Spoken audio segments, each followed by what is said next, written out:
Hello students, now let us discuss the reduction of azo compounds. First we will discuss the structure of azo compound. The structure of azo compound is where N di coupling is there. N, for example, we have NH2. This is a compound known as diazo compound.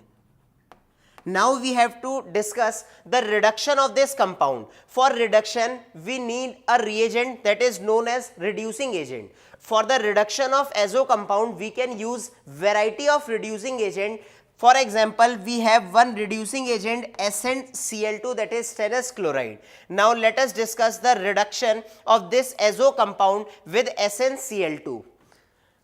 For this, we have a structure of this N double bond N, and we have NH2. This on reaction with SnCl2, which is acting as a reducing agent, reduces, or simply we can say that the pi bond is broken between this nitrogen and hydrogen is added. On further cleavage, 2 hydrogen with this nitrogen and 2 hydrogen with this nitrogen is added. So on reaction with SnCl2, it forms NH2 plus, here it forms NH2, NH2.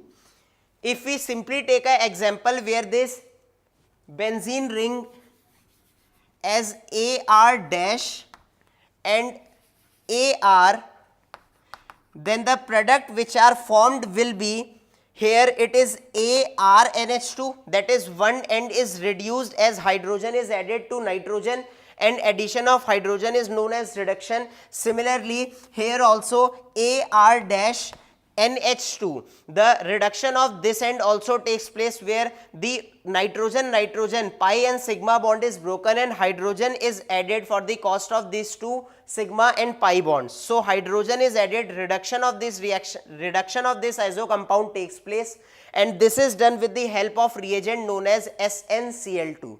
So hope you understand the reduction of azo compound. Thank you.